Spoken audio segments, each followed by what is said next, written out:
Hey guys! Today we'll be recapping a manhwa called Surviving as an Illegitimate Princess. Please remember to like and subscribe if you enjoy the video, as it really helps our channel grow. Thanks. Our tale begins on a dark night with the full moon bright against the sky. To our protagonist, this is a familiar scene, one she has lived over and over again. It always starts the same. She wakes as a baby in her mother's embrace, being passed over to the owner of a tavern. The mother promises to return for her child and leaves the owner with a box full of gold and gems, as well as a letter tucked into the side. The baby weeps uncontrollably, knowing that this is the last time she will ever see her mother. While the woman walks away with tears in her eyes, the tavern owner takes the child inside with a big grin on her face, only thinking of the money she just made. As the years go on, the girl is constantly mistreated by her adoptive family, forced to live like Cinderella, doing chores and being yelled at. Her name is Anastasia, and actually, she's nowhere near as young as she looks. Because although she's trapped in the body of a 4-year-old, this is actually her 10th life. Ugh, there are very few things I'd want to do 10 times, and repeating the same tragic life from birth is not one of them. The guy yelling at her is Andy, the son of this household.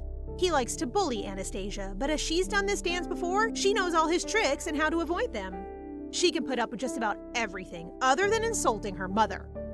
She yells back at him with twice the venom, making Andy furious. But before he can try anything else, a carriage rolls up outside, bearing the flags of the Night Edge. Finally, Anastasia's suffering is coming to an end. A beautiful blonde man in a knight's uniform knocks on the door and walks straight past Andy, asking after the princess. He stops in front of Anastasia and introduces himself as Paeon Parschel, head knight of Arita's castle. Anastasia has only found out in this life that this man, a war hero and a noble legend, is her father, despite swearing a vow of chastity to become a holy knight.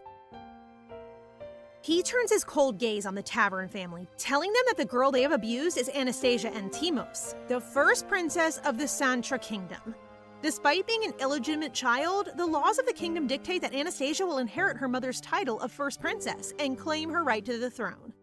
The family, after discovering her royal birth, demand child support expenses, but Anastasia tells her father not to give them even one gold coin after how they treated her. Now that we've seen Anastasia's history, it's time to learn some of the history of the continent. The continent of Tranquillum has been split into two hostile warring factions. 3 years ago, they had a brutal, bloody war in which Santra won, largely due to the efforts of Paeon Parschel. However, they lost their first princess, Princess Beatrice. Her will was found some time after her death, explaining the existence of her daughter and where she could be found. The will also protected Paeon's identity, claiming that her daughter's father was a mercenary from the enemy nation. Anastasia believed that for 9 lifetimes, but this one, she discovered the truth. Inside one of the gems from her mother, she discovered a video stone that revealed Paeon to be her father. She would never have known if she hadn't found it, since Paeon has always been cold and distant to her in other lives, and was never able to protect her from the many deaths she has suffered. What a terrible father! The furthest she ever made it was 12 years old. In the past, she has never had a chance to properly make use of her talent for magic, but this time, she is able at least to use the video stone magic to prove her abuse to her father. When Paeon hears the insults they made about his former lover, Princess Beatrice, loses it, and throws Andy so hard outside that he knocks over a tree. Damn! I wouldn't want to get on his bad side. Now that she's seen his feelings for his mother were real, Anastasia has more hope for their relationship in this life. Once she's in the carriage, she mentions that she's cold, hoping he might give her a hug to warm up. Flustered, Paeon just wraps his cloak around her. Anastasia protests that she's still cold, finally winning a hug from the knight, who uses his divine magic to warm her. Finally, we're getting somewhere! But Anastasia doesn't want to reconnect with her father in this lifetime. He still abandoned her after all. What she really wants is to get close enough to use him and then abandon him just like he did to her. Jeez, that is one evil toddler. She strokes his ego, calling him an angel and thanking him for saving her from the evil family at the tavern. He isn't swayed by her compliments, but is curious as to how a girl her age used projection magic. Usually in the Santra Kingdom, magic only appears around the age of 8. Having such abilities at 4 years old just proves that she is really her mother's daughter. Carrying on her plans to butter him up, Anastasia asks if she can go to the cathedral. Reluctantly, her father agrees, and then she conveniently falls asleep on his lap. Babies do get tired quickly after all. Back at the palace, the other legitimate children of the emperor are furious upon hearing the news of Anastasia's arrival. Emperor Ferdinand isn't exactly happy himself, especially since they believe she's the daughter of an enemy soldier. The second princess, Aquila Entimos, also points out that acknowledging the child means that she has the right to succeed the throne, in which case, they face having an illegitimate child on the throne of Santra. Fortunately, there was a prophecy just yesterday which will help them decide what to do with her. The Pontifex, Ismail Belus, proclaims that Anastasia will bring light to Santra, which is pretty vague, but it can't possibly be a bad thing, right? Given the prophecy's words, Anastasia is now a child of God, which means they have no choice but to keep her in the royal family, at the very least. Meanwhile, Paeon and Anastasia have arrived at the cathedral. He takes her straight to the room of prayer, where the princess requests privacy so that she can pray beneath the god of light, Lux. She tells him that she finally found out who her father is. Although she considered that Paeon breaking his oath might be the reason she has infinitely reincarnated, she tells the god that his mistakes aren't her own and begs just once to have the chance to reach adulthood. I mean, that's the least he can do for forcing her through such hardship 10 times over. Then she submerges herself in the holy water beside the statue. The pool is way deeper than she expected, and in her baby body, there's no way Anastasia can swim back to the surface. Just as she thinks she might be drowning, Paeon pulls her out of the water. He looks genuinely worried, an expression she has never seen him wear before. She passes out, partly from surprise, and probably also the shock of nearly dying for the 10th time. The cathedral attendants are there in no time and bring her back to health. But Paeon's worry doesn't go away, even once he's back in the palace in his own chambers. He stares at his shaking hand, warning himself not to get any closer. Otherwise, his daughter might suffer the same fate as her mother, and he would have to go through all that pain and heartbreak again. Oh, I see. He was only avoiding her all those lifetimes because he couldn't bear the pain. I don't know about you guys, but I still don't think that's a good excuse to avoid being a father. Anastasia finally wakes up in a bed in the cathedral, with only the priest for company.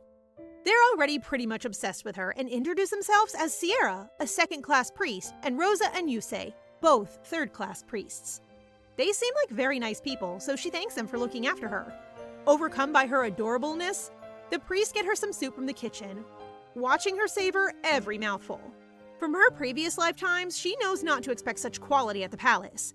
The court cooks only served her terrible food in the past. She also has to do her own chores, since the maids assigned to her had no respect and went off and skeeved when it was time to take care of her. The priest tells her what happened when she was pulled from the water, including how terrified the night Parschel was. But Anastasia can't believe someone as cruel as him would be genuinely concerned, so she assumes that he was just afraid of being punished by the emperor. That night, she sleeps in the cathedral, reminding herself to never have any kind of affection for her father. The next day, the priests dress her up in an adorable temple uniform, which means it's finally time to face her family, the royals.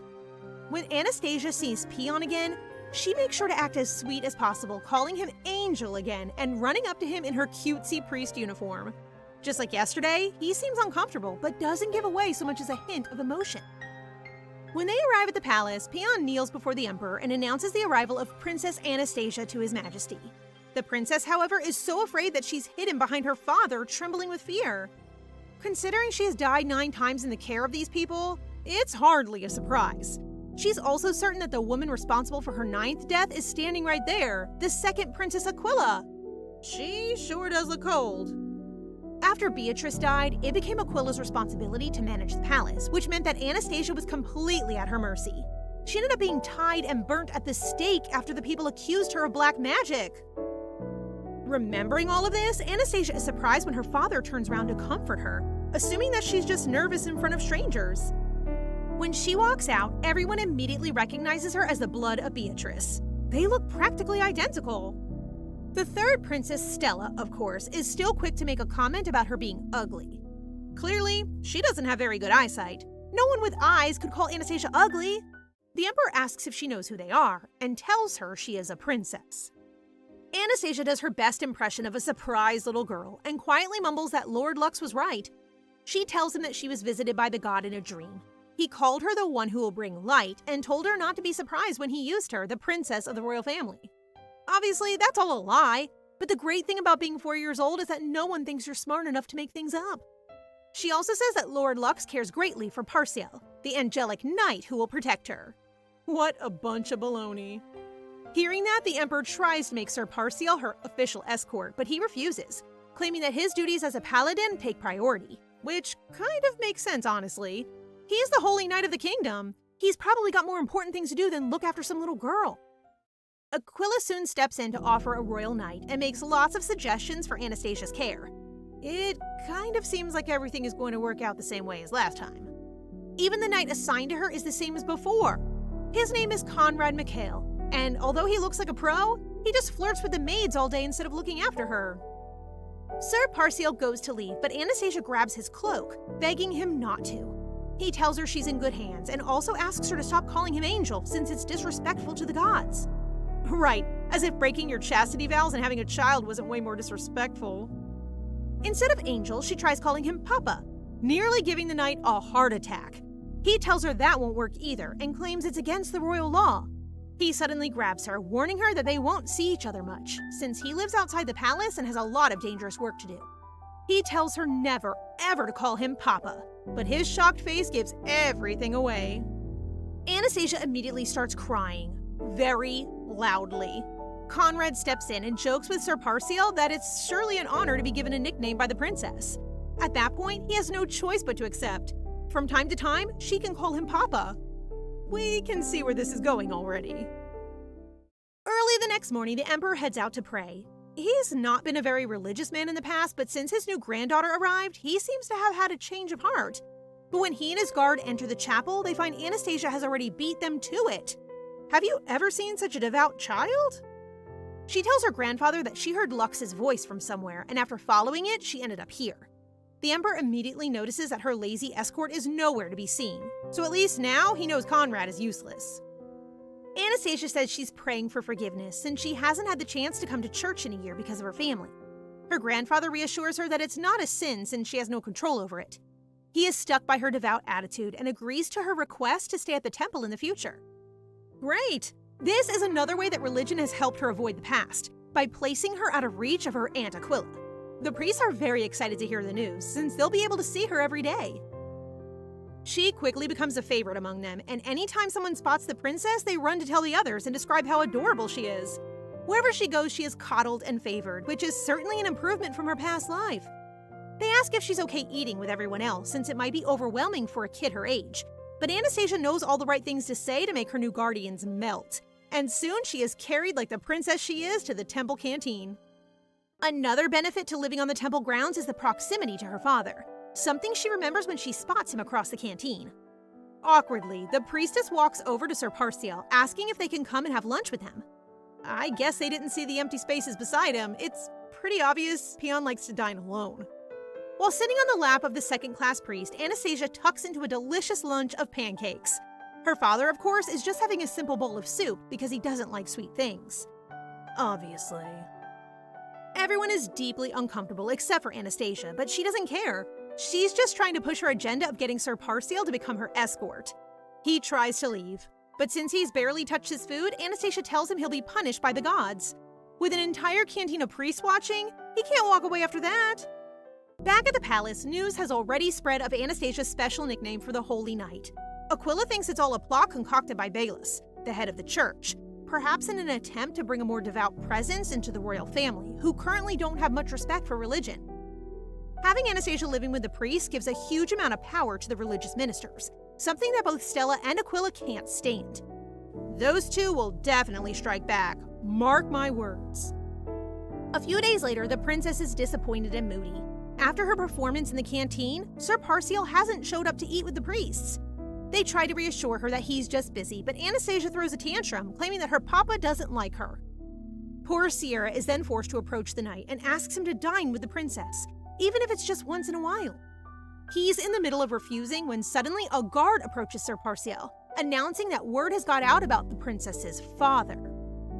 Before, it was just the royal family and a select few of the priests who knew what Beatrice had written in her will. But now everyone is claiming Anastasia is the daughter of a soldier from Kalisa, the enemy state. Oh dear, this is not good news for our princess. Sir Parschel is furious and orders that anyone found discussing the rumor will be punished immediately. He's also worried that Anastasia herself will hear, since no one technically told her there's no way for her to know. Unless she's lived 9 times before, of course. But Anastasia's having the time of her life, exploring places she was never allowed in her past lives, like the temple's library. She overhears a few of the priests discussing her parentage and realizes that Aquila must have planted the rumor on purpose, since it's not supposed to come out for a few years yet. Aquila isn't the type to strike suddenly. In the past, she slowly turned people against Anastasia over years until no one believed she was really a child of God. All her subsequent deaths have been natural, or mistakes that Anastasia made while trying to run away. She doesn't really remember the 9th death, which is hella suspicious, but she does think it happened in the palace. Anyway, all that experience means she needs to accumulate power and money, doing things differently from her past lives. As she's writing up her master plan, 2 of the priestesses suddenly walk in, so she asks them about a book she was reading where the royal family members all had middle names. She doesn't have one, and asks them if it's because her father is a bad person, putting on her best puppy face.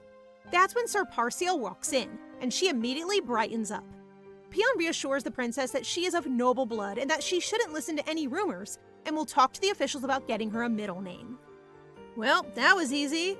Anastasia climbs up to give him a hug, and although he's still very stiff with her, he does admit that he doesn't hate her. Baby steps, people. Baby steps. Later in the palace, Paeon approaches Baelus, who is surprised to see him taking such an interest in the princess. Despite his own reservations, the high priest agrees to arrange a ceremony for bestowing Anastasia's middle name before the end of the year. That should put a stop to the rumors about her birth as well.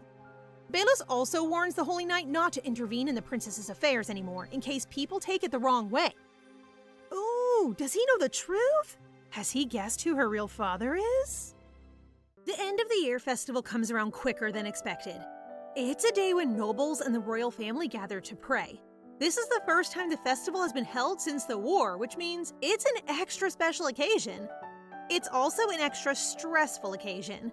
At least for Anastasia, who hasn't yet been introduced into high society as a member of the royal family. That means she'll have to sit beside her aunts, Stella and Aquila, and pretend she doesn't hate their guts. Aquila is the master of polite sniping. She asks Anastasia what living in the temple is like, and gently tells her she'll have to come back to the palace at some point, which is basically me and aunt code for, you can't hide forever. The bell rings, and soon the nobles begin to arrive, ramping up the pressure for poor Anastasia. She calms down a bit when Sir Parschel appears, looking even more dashing than usual in his finery for the award ceremony. Before they give their prayers, Paeon is recognized for his efforts in the war by the Emperor himself. But even though he's a hero and the top knight of the Empire, Anastasia notices that some people in the crowd aren't clapping. The prayers are next, and then Princess Anastasia is brought up to the stage to receive her middle name. Traditionally, the priests put ancient letters in a magical flaming goblet and douse it with holy water. The chip with the least soot then becomes the royal's middle name. But before they can even toss the chips, the fire is extinguished from the goblet. Of course, everyone takes it to be a sign of bad luck, which is probably what Aquila was hoping for when she set up the magic fueling it. The only thing left to do to squash any future rumors is to relight the fire herself, and it actually works. Everyone is so surprised to see our 4-year-old using advanced magic that they forget all about the ominous extinguishing. With that, the ceremony can go on, so Baelus casts the chips and picks one from the fire. By some stroke of divine luck, it's a good one. Lumiere, which just so happens to mean light, just like the god Lux. Maybe she really is a child of God. But some of the nobles think it's disrespectful to take a name so close to a deity. One of the cabinet members, Duke Orleans, even interrupts the ceremony to reject the ritual. He points out that none of the royals have made an official statement about the princess's father and demands answers. The Duke has them backed into a corner, so Baelus has no choice but to confirm what was written in Beatrice's will, about a Khaleesian mercenary. Even though he says the royal family have accepted the princess regardless, the nobles are in an uproar. Baelus tells them about the prophecy concerning Anastasia, but they remain unconvinced. That's when the Emperor yells back, offended that anyone would insult his granddaughter and her sacred blood. After that, no one dares question her birthright again. Well, that didn't exactly go as she was hoping, but at least she showed Aquila she's not so easy to mess with. A few days later, the priestesses are shocked to hear that Anastasia used magic during the ceremony. They react similarly to Paeon, claiming she is just like her mother Beatrice. They're certain that one day she'll grow up to become just as talented and famous as she was. The next day, Anastasia is out for a walk with Priestess Yusei, since everyone else is busy. They visit the royal gardens, which is kept warm even in winter with the use of magic. Delighted at the sight of so many gorgeous flowers, Yusei sends the princess to explore by herself while she preps some tea. She spots a back door that's been left open and almost turns around, but then a sudden energy current draws her curiosity, too strong to ignore. She opens the door to find another garden space and the sound of a spell being cast. Before we can tell what she's seen, her mind is overcome with images of the past, of conflict and disaster, and a boy with violet eyes. I'm sure we'll be seeing him again soon. Anastasia is found shaking on the ground by her usual savior, Sir Parschel. He looks just as concerned as she was when she fell into that pool in the temple. He's so worried he even wants to take her to the palace for a checkup, but Anastasia assures him she's perfectly healthy. Yusei comes running in to find the princess in her favorite knight's arms, grinning and waving as if nothing ever happened. Parschel tries to slip away, but Yusei encourages him to stay and have a cup of tea since he's here already. He has no choice but to agree, especially with his daughter staring into his soul like that. While Anastasia was off seeing visions of destruction, Yusei received some cream buns which were sent by the palace. It's a sweet gesture, but of course, that immediately makes Anastasia worried that they might be poisoned. She calms herself down by reasoning that someone as smart as Aquila wouldn't act so sloppily, which is probably true. She digs into the pastry, enjoying a cup of hot cocoa and a rare moment of peace with her father and guardian. She feels safer every time he appears, which gives her an idea. If she can't convince him to be her knight, then she'll have to just follow him around all the time to guarantee his protection. With that in mind, she asks if she can follow him to the training grounds. Parschel immediately refuses, and Anastasia turns to Yusei for backup. They make a pretty good team, too. Yusei starts whining that she has somewhere else to be, saying how grateful she would be if he could just look after the princess for an hour or two. At this point, they should really rename this series How to Blackmail Your Guilty Father. Reluctantly, Sir Parschel carries her to the training grounds where two knights are in the middle of a sparring match. The girl with purple hair wins, but is soon distracted when she notices Anastasia. Apparently, rumor of her magical abilities has already spread, making her quite popular. At least with the deputy captain Selman Pyart, anyway. She's the strongest female knight in the history of the continent, which is pretty obvious when you see the state she left her opponent in. The other knights soon rush over to admire the princess, who gets passed off to the defeated knight, Rigen, for a tour. Anastasia remembers him from a past life as Rigen Tigress, a famously fast knight with excellent horse riding ability and magical prowess. He might not look like much now, but he's supposed to grow into Paeon's best apprentice. Although at the moment he looks a little too scared and shy to be a famous warrior. Rigen catches her staring, so she tells him how cool he appears to her, being so young and already a knight of Aritas. You see, knights of Aritas are special because they use divine power when they fight, like Paeon.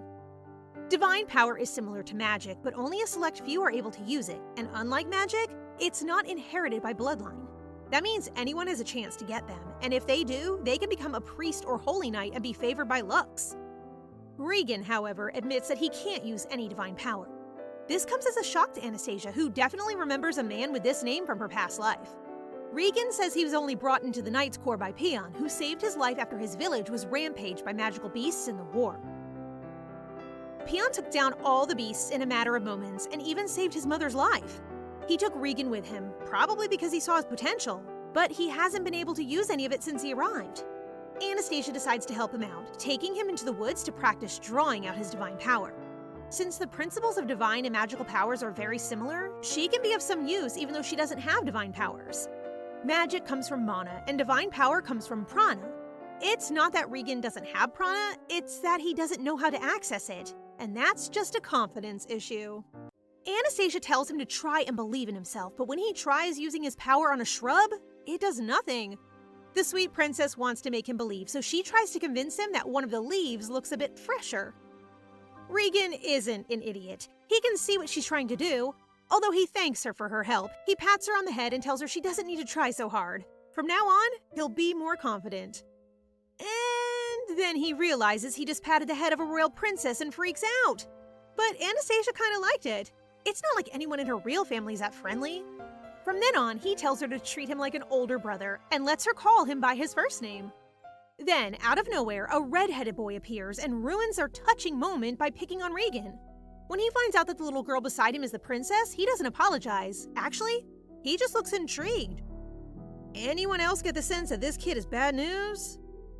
With half-hearted manners, he introduces himself as the eldest son of Count Eleanor, Ark Eleanor. His uniform marks him out as an apprentice of Danitas, a counterpart to Veritas, who both use magic and aura to fight. Ark and Rigen soon get into a fight after Ark makes some comments about his low background and lack of powers. And if that wasn't rude enough, he then has the arrogance to talk about Sir Parschel, claiming that the Holy Knight himself also comes from a common background. I don't know if that's true, but either way, it infuriates Rigen, who is unable to tolerate any slander about his commander. But Ark isn't afraid of a fight. Actually, he's pretty much asking for one. Anastasia knows that if they draw swords, it will be Rigen who gets punished. So she drops to the ground and casts a spell to make the earth tremble. A cascade of pine cones suddenly drop on Ark, landing him on his arrogant little butt. Well, that's what a noble worm like him deserves. Anastasia reminds him that Danitas comes from the word for honor, and he just proved that he has none by disrespecting a fellow knight. I guess being told off by a 4-year-old really does the job, because he runs off without another word. The princess also scolds Rigen as well. I mean, he can't just whip his sword out at every provocation. Back at the Eleanor mansion, Ark is trying to figure out how he got beaten so badly by a little girl, and worse than that, how a girl her age can use such powerful magic. He is then summoned by his father, Count Eleanor, who asks about his training. There's a special technique he's expecting his son to learn called Flamma Gladius, or Flame Sword. It's a special skill of the Eleanor family, but so far, Ark can't summon it. His father is very impatient and yells at Ark. The Count is twice as arrogant as his son. He really doesn't like how common people like Paeon and the princess are taking over the temple and the palace. He wants the same level of respect and power for his family, and he's pushing his son to achieve it. Which is kind of pathetic if you think about it. If he wants something done for his family, shouldn't he be the one to do it and not a 10-year-old boy? Anyway, back at the temple, Anastasia is delighted with her magical progress. From now on, she hopes to train at the same grounds as the knight so that she can improve and be closer to her father.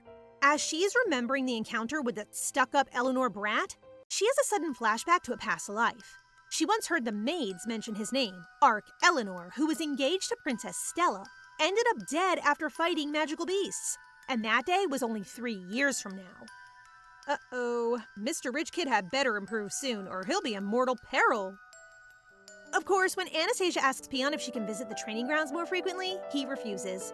But we know how this goes. Some puppy eyes, a few tears, and soon Anastasia is being personally escorted to the ground by Sir Parschel himself. Seriously, this guy is such a pushover.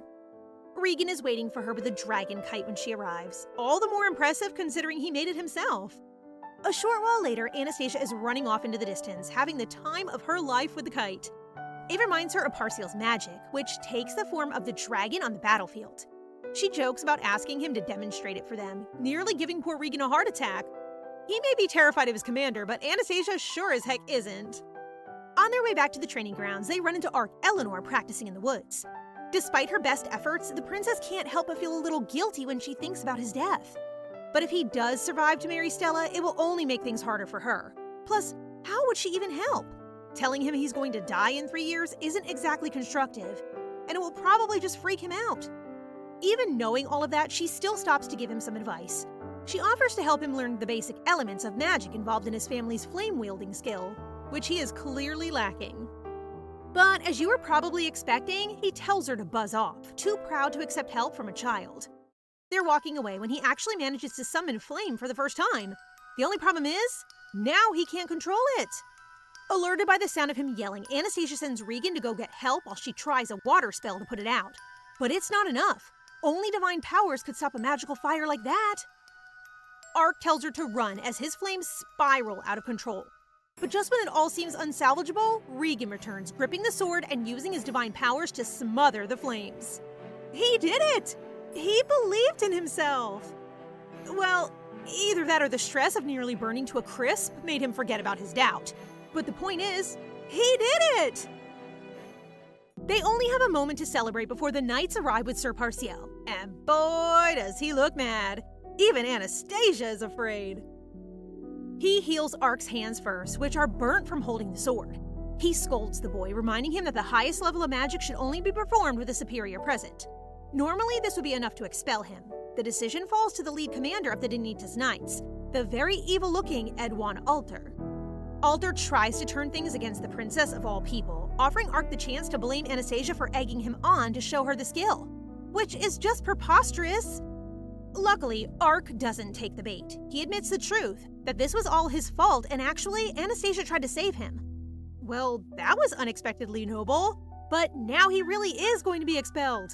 So Anastasia intervenes as usual. She says Ark is lying, that she begged him to show her the special skill, so it's all her fault. After that, Ark isn't expelled, but the princess is temporarily banned from the training grounds. But worse than any of that was Paeon's face when she lied. For a few days following the incident, she wallows in her misery, worried that her father has finally got sick of her. To cheer her up, Rigen and Ark, the unlikely duo, visit the temple to offer Anastasia flowers. Actually, he sort of shoves them in her face, pledging his loyalty to the princess rather clumsily. It's still pretty cute, though. He thanks her for saving his position with the knights. Sensing an opportunity, Anastasia asks him to swear an oath of allegiance to her, something that knights only do for the emperor. But since he's so grateful, Ark gets on his knees and does it anyway.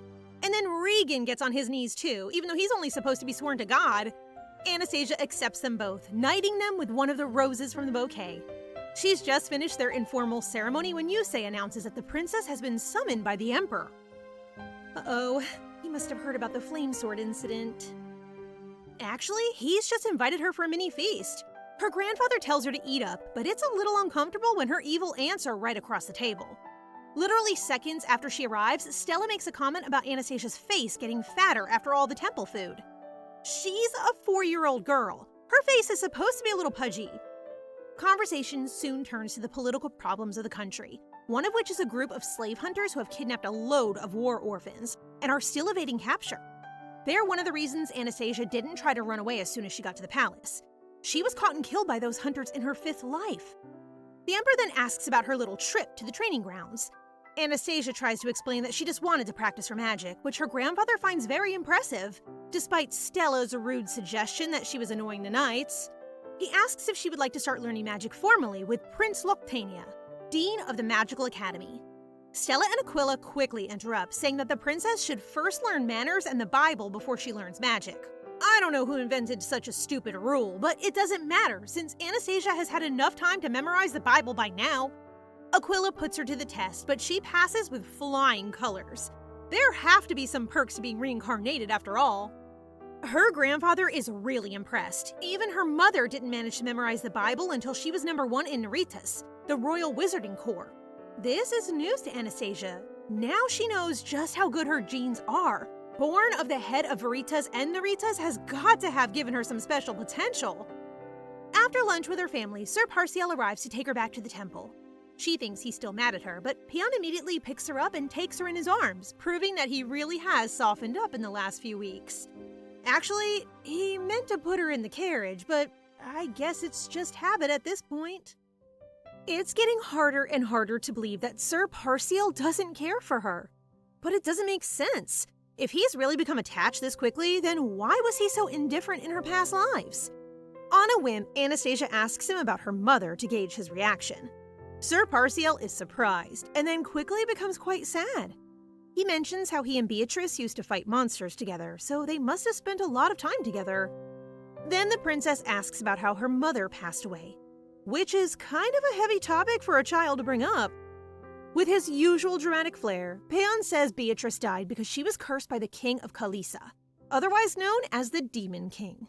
Around the time of her death, Beatrice's magic wasn't very stable, probably because she'd just given birth. He seems angry when he talks about it, so Anastasia doesn't push anymore. But he really made it seem like the reason the princess couldn't defend herself was because she was weakened by childbirth. Does that mean it's Anastasia's fault? Just the idea of it makes Anastasia so sad that she hides away in bed all evening. She's certain that's why her father has avoided her with such hatred all these years, because he blames her for her mother's death. The next morning, Anastasia's face is puffy from crying all night. Ark comes to visit her before his morning training, so she asks him to escort her to the Imperial Palace. Her first magic class starts today. Ark enthusiastically agrees. They run into his future fiancée Stella in the hallway, since she and Anastasia are going to be studying together. I'm sure that will cause plenty of chaos as the lessons go on. Their teacher is Ruslan Loctania. Dean of the Royal Academy of Magic. He has already heard stories of the new princess's talents and seems excited to teach a genius like her. He runs through the basic elements of magic, including 2 black magic skills that are forbidden in Santra. Seeing the word curse on the board reminds Anastasia of her mother. The royal family of Kalisa actively use black magic to oppress their people, unlike in Santra, where any information on black magic is strictly outlawed. Even so, in one of her past lives, Anastasia was put to death for possessing materials on the subject, and no one even questioned how a child managed to get her hands on contraband material. Seems stupid if you ask me. After her first day of lessons is over, Anastasia summons her 2 trainee knights to bestow on them a very important task: escorting her to the Sprout Festival. Wait, what? The Sprout Festival takes place once a year in early spring, attracting lots of people to a square near the royal palace. They don't ask permission from the emperor because Anastasia doesn't want to be surrounded by guards the whole day. Partly, this is so that she can have a real experience, but also allow her to meet the foreign merchants who gather at the festival. But that requires them to be very sneaky and take a carriage out the back of the temple entrance. They manage it pretty easily and soon arrive in town. Anastasia's attention is captured by a circus troupe enjoying act after act on Rigen's shoulders. Ark gives him a gold coin on the princess's behalf as thanks for putting on such a good show. People start to notice her very unique hair color, so they visit a costume shop to buy her a bonnet and some more common clothes. She's much more relaxed in disguise. Now the 3 of them can enjoy the market stalls in peace. They're having so much fun that Anastasia forgets about the foreign merchants for a while. When she suggests they venture over there, Ark seems suspicious. Foreigners aren't exactly well respected in Santra since the war, so the atmosphere feels a little different. But Anastasia will have to put up with it, knowing that an infectious disease will spread across the mainland in 3 years. She has come to purchase the cure, an herb that only grows in desert countries like Kalisa. It became a big problem in her past life, so Anastasia is hoping to stock up early and save as many lives as she can. Eventually, she stumbles upon the herb she's looking for in a merchant's tent. The shop owner notices their interest and offers 10 gold coins, a very high price that she's only willing to discount because Anastasia is cute. The boys try and convince her to leave, but the princess complains that it's her favorite flower and she wants 10. In the end, Ark is forced to give in and spend his precious pocket money. I just hope the princess remembers to pay him back. Anastasia is delighted to have completed her mission and walks back to the festival with a big smile on her face. A smile that vanishes the moment she lays eyes on Sir Parschel in the middle of the square. Uh-oh, busted. Considering he's the Holy Knight and all, it's no surprise that he's popular with the commoners. But despite the crowds quickly forming around him, Paeon still manages to make eye contact with the boys, causing them to quake with fear.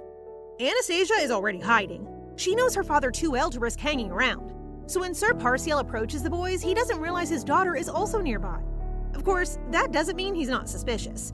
He asks what the 2 of them are doing at the festival, so they make up an excuse about taking the day off to enjoy the festivities. Luckily, Paeon takes the bait and leaves them be to continue marshalling the square. Anastasia has had enough of fright for one day and decides to return to the dress shop to get her clothes back. In high time they went home, since they've already got what they came for. As they're preparing to leave, a young girl with scarlet eyes walks up to the trio, asking them to buy a flower. She's visibly malnourished. The sight strikes a chord with Anastasia, who once sold flowers in her past life to buy bread. Rigen also pities the girl and offers to buy the whole basket. For some reason, she gets upset and runs off without taking his payment. She doesn't get very far before falling over. The trio start picking up her flowers, but the girl yells not to touch them. The next second, the boys have fallen to the ground. Anastasia can feel it too. There's some kind of magical trace on the flowers that makes them fall asleep. Poor Paeon would probably be freaking out if he knew, and as usual, he does have a sense that something is off. He just can't figure out what it is. Just then, a knight runs up to tell him that the temple have reported Anastasia missing. Well, mystery solved, guys. I think you know what that bad feeling was now. The kids have been taken to a sketchy warehouse by a group of criminals who turn out to be the same kidnappers who caught Anastasia in her previous life. The good news is they didn't take her seeds because they don't seem valuable. The bad news is they're planning to take them abroad to sell them as slaves. The flower girl is there too. It's obvious she was forced to capture them to earn her keep with this gang. She's so guilty that she started to cry. Anastasia rolls over and tells her to save her tears. It's time to get out of here. Back in town, Sir Parschel has found Anastasia's bonnet and knows she's in trouble.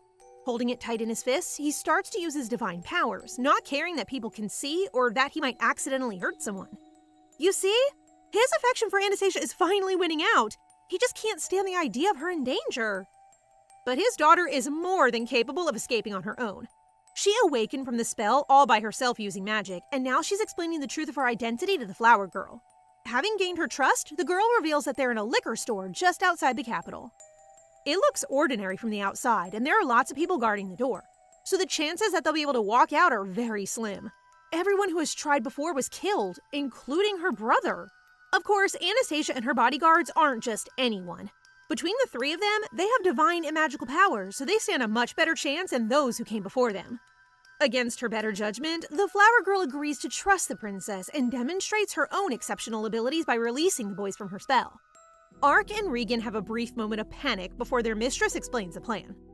They agree to follow her without hesitation, but honestly, I wonder if this is one of those cases where loyalty equals stupidity. Like, would you try and break out of a warehouse guarded by thugs if you were a toddler? No, me neither. The first step is to make a ruckus, bringing one of the guards in from outside.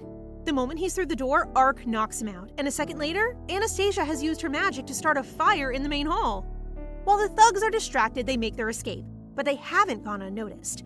Ark defends from the back, cutting down one of the men who chases them with his aura and swordsmanship. They make it out of the building, but by now, the thugs have turned all their attention on the escaping kids, since they're worth a lot more money than their cargo. And even worse, one of their men can use aura too. Anastasia's magical energy is all used up from summoning the fire, so their only option now is to run. As they're fleeing the scene, the princess spots a pure white dragon flying overhead, aiming right at the warehouse. I'll give you 3 guesses as to who that might be. That's right, it's Paeon. For the first time in all her lives, he's come to save his daughter.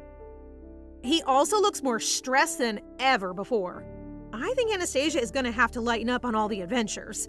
Her father's going to have a stroke if she keeps this up. The first thing he asks is if she's hurt. She shakes her head, much to the relief of Sir Parschel. When the thugs realize the commander of the Holy Knights has arrived, they scram. Paeon leaves her with Ark and Rigen for protection while he hunts down the lowlives who dare to kidnap his daughter. Since this is a group they've been struggling to capture for some time now, he is eager for answers. He asks the guy in charge for the name of his boss, but the thug won't give anything away.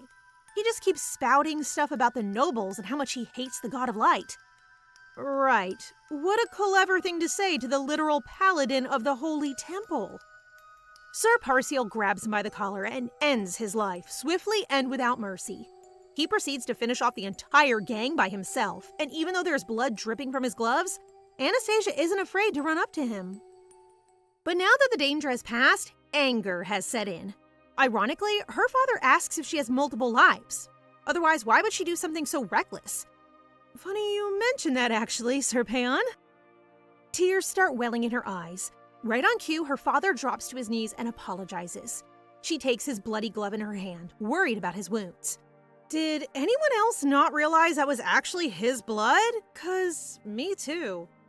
Anyway, she ended up healing him herself, much to the shock of her father. Without even realizing what she was doing, Anastasia used divine powers. How crazy is that? No, seriously, it is crazy. Because divine and magical powers are opposite. You get one or the other, not both. For a person to be able to use both and at such a young age is truly incredible, and clearly very tiring. Anastasia passes out from exhaustion soon after that. In all her past lives, there was never anyone there to hold Anastasia's hand when she wasn't feeling well. So when she wakes up with her father asleep beside her bed, she realizes that this is more precious than all the money and power she has always coveted. Their precious moment ends abruptly when Anastasia softly calls out to him, and he wakes up with a start. Sir Parschel is really such a drama queen. The priestesses rush over soon after, revealing that she's been asleep for 3 whole days. Everyone was so worried. I mean, she did use her divine powers at the age of 4. I'm not surprised she was out for so long. It all suddenly comes back to Anastasia, whose whole body begins to burn. Whoa, what's going on? Is this what happens when you inherit divine powers? Sir Parschel takes her hand and begs her to withstand the pain, passing on some of his healing powers to her. Once the pain has subsided a little, she asks him to explain whatever the heck is going on with her tiny little body. Paeon explains that her inner divine powers and magical powers have collided, forcing her body to fall sick. The only reason she's not in agony right now is because he's suppressing her magical powers with his divinity. In fact, he's been doing that for 3 days straight to allow her to sleep in peace. Obviously, this can't go on forever. Eventually, there's a way that Anastasia will be able to use both powers if she lets the forces slowly accept one another. The only problem is that everyone who's ever tried ended up dead. Great. Paeon assures her that he won't let that happen, but there is another danger with inheriting both powers. If the Emperor finds out, he might imprison her in the Tower of Nihilum, a kind of vacuum where prana and mana are completely blocked. No one knows where it is, and it's mainly used for prisoners of war. But if she's not able to control her inner forces, that could be the fate awaiting for our little princess. To buy them some time, Paeon visits the Emperor with Anastasia slung over his shoulders, claiming that she's still suffering the after effects of the kidnapping, which is technically true. In order to keep her secret, he has to abandon his post for some time and make caring for Anastasia his primary duty. The Emperor agrees, but Sir Alter and Count Eleanor seem frustrated. Later that evening, Sir Alter meets Aquila in private to discuss a plot that could shake the entire empire. It's all a bit mysterious, but what we can tell is that he wants Aquila on the throne, and he's willing to marry her to make it happen. This would cause quite the scandal among the nobles, since Sir Alter was actually engaged to Princess Beatrice before she died. A creep like him? No way! But if they got married, Anastasia would be passed on to them as an adopted child. And if that happened, they could separate her from the temple and eliminate her right to the throne. Unaware of this latest scheme being brewed behind her back, Anastasia is still resting in the temple where the priestesses are taking turns with Paeon to suppress her magic powers. It takes a lot of effort. While Paeon does it for days on end, the High Priestess is only able to do so for a few hours at a time. It just goes to show how much the Paladin cares for his daughter. He's even helping her practice adjusting to her divine powers by releasing her magical powers bit by bit. It sounds painful, but he reassures her that she is the daughter of Princess Beatrice, so she can do it. They start with a few short bursts of pain, but Anastasia faints before they can get to 5. While nursing her in bed, Paeon has a sudden outburst, asking the Lord Lux why he has to punish his daughter for his own sins. Now we see his true colors. He's not a cold and stony man like Anastasia thought he was. He's just heartbroken from losing the love of his life and now watching their daughter suffer. He was trying to stay away from Anastasia so that the gods wouldn't punish her the way they did Beatrice. Now, seeing her like this, he desperately prays not to have both of the girls in his life taken away from him. In the end, under Paeon's care and rigorous training, Anastasia survives. Soon, she is up and about again, and in good enough spirits to drag her dad from the literal bathtub to show him a divine beast that she summoned. Well, it's a divine something. I don't know if you could call that pudgy little thing a beast. She just read a book about it and then practiced what she learned. Paeon is flustered, both by her insane talent and also the adorable beast in front of his face. He suddenly squashes it between his palms and tells her not to summon divine beasts so recklessly, since they will drain a lot of power. But Anastasia isn't listening. For once, she's acting like a real 4-year-old, having a tantrum on the floor because he killed her cute incarnation. He reassures her that she can call it anytime she wants, and suddenly, she looks up smiling. Damn, she got him good! Literally any sign of tears, and this guy always gets on his knees. It's like magic. I guess they've gotten closer too in all the weeks they've spent together. After all, Anastasia still needs her father's divine power regularly, or else she's overcome by crippling pain. The priestesses knock on the door, so he scurries away to put on literally anything other than a bathrobe. They brought a strawberry cake for all her hard work training. They share it between the 3 of them while she tells the priestesses about her divine beast. Divine beasts are supposed to represent the ones who summon them, so it's kind of sweet that hers was chubby and small with white fluffy fur. She wants it to be a dragon, but Parschel immediately squashes that dream by reminding her that dragons have no fur. Right. Thanks for the buzzkill, Dad. Yusei suggests reporting her divine powers to the Emperor, but Parschel and Anastasia both refuse. Until she can control herself, it would be dangerous to bring her back to the palace, not only because of the pain, but also because it might make her a target. And we know Aquila doesn't need another reason to persecute her niece. She's not supposed to be visited by anyone from the outside, but when Ark comes knocking, Anastasia opens the door at once and finds Sir Alter standing with him. Oops. Sir Parschel puts himself between the knight and his daughter immediately, reminding him that the princess is afraid of outsiders. But Alter finds this funny, since he might really become Anastasia's father. He hands him an invitation for the wedding of Sir Alter and Princess Aquila, leaving the pair completely shell-shocked. I can't believe it. He really made it happen! In all her previous 9 lives, Aquila and Sir Alter never once got married. Even Parschel seems shocked. He suddenly becomes furious, reminding the knight that he was once engaged to Princess Beatrice. Which is a good point. Isn't it a little disrespectful to marry your dead fiancé's sister? Of course, Sir Alter doesn't see the problem, since Beatrice ended up having an illegitimate child anyway. He doesn't care to explain himself, so the knight turns to leave. Anastasia asks Ark about the girl they ran away with, and Alter announces she's been locked up in the dungeons. That little thing? But she's only a child! Alter has deemed her a threat since she has demonstrated that she can use forbidden magic. By law, that in itself has earned her a life sentence. What is with this empire? That is such a messed up law! Sir Alter says he'll try to get the little girl out, but only if Anastasia agrees to become his adopted child once he's married to Aquila. Uh-oh. That seems like a really bad idea. For the time being, Anastasia doesn't answer. At that point, we see a flashback from Parschel's past. He was inducted to the Veritas at a very young age from a lowly background. Before becoming a knight, he was a gladiator slave, so a lot of people looked down on him, including Sir Alter. He wanted to teach him a lesson from the start, but even as a child, Parschel was too skilled for him to beat, and he only got better as he grew. Eventually, the Emperor was taking his suggestions in battle over Alter's, even though he was his junior. Veritas was originally focused on defense and healing, so usually battle strategies came down to Demetrius, who would be protected by Veritas. But with Parschel at the head of their order, everything changed. Alter has always wanted to take him down a peg, but he could never find his weakness. That is, until Anastasia arrived. It became clear from the moment she appeared that Parschel would abandon his duties and use respectful manner if Anastasia was involved. So of course, a villain like Alter just had to find a way to toy with her. I mean, you have to give him credit. Sacrificing your own marriage just for the sake of revenge is pretty hardcore. After meeting with that evil knight, both father and daughter seem a little depressed.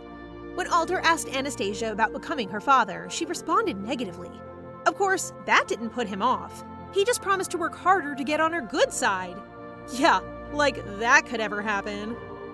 If Anastasia becomes their daughter, she will have to return to the palace. It's not good news for her, but it seems to be hitting Parschel even harder. Determined not to give up, Anastasia starts thinking of solutions. Now that she knows she's basically a child of God, she has a few more tricks up her sleeve. So now might be the time to pull out the big guns. Meanwhile, the Emperor is interrogating Aquila, asking if she really wants to marry Sir Alter. She spins some ridiculous tale about him comforting her after Beatrice's death, talking about how gentle and friendly he is. The Emperor is stunned, probably because he's never heard anyone describe Alter as gentle before. But really, this is a good thing for the imperial family since he's from such a prestigious noble house. So really, he can't complain. However, he does tell Aquila straight up that Alter doesn't love her. Ouch! But it's not like she didn't know that already. Aquila points out that he didn't love Beatrice either, and yet he still let them get engaged. She also accuses him of being in a loveless marriage himself with Aquila's mother. The Emperor tries to deny it, but she won't accept it. The only person he truly loved was Beatrice, so now it makes sense that he's trying to protect the daughter who looks just like her. The Emperor also denies this. It's not because she looks like Beatrice. He's just following God's will. In any case, Aquila tells him there's no need to be concerned about her marriage. A few days later, back at the temple, Anastasia and her father are all dressed up for the engagement ceremony. She spots a letter on Parschel's desk, which makes her a little curious. Who does he have to write to anyway? Her father is a little apprehensive about the engagement ceremony. He doesn't know how Anastasia will be in a crowded place, but she assures him she's fine. Nowadays, she can stand up to 30 minutes without Parschel's divine power, so it should be okay. Even if it isn't, this couple might become her parents soon, so really, she doesn't have much choice but to attend. While Anastasia bravely moves on, her father is having thoughts about kidnapping her and just running away. Anything would be better than losing her to Sir Alter. Shaking those thoughts out of his head, he clenches his fists. He sees this as a kind of test from God to repent for his past sins by letting her go and stepping back. And as soon as she's old enough and recovered, he plans to resign from his position and leave imperial life altogether.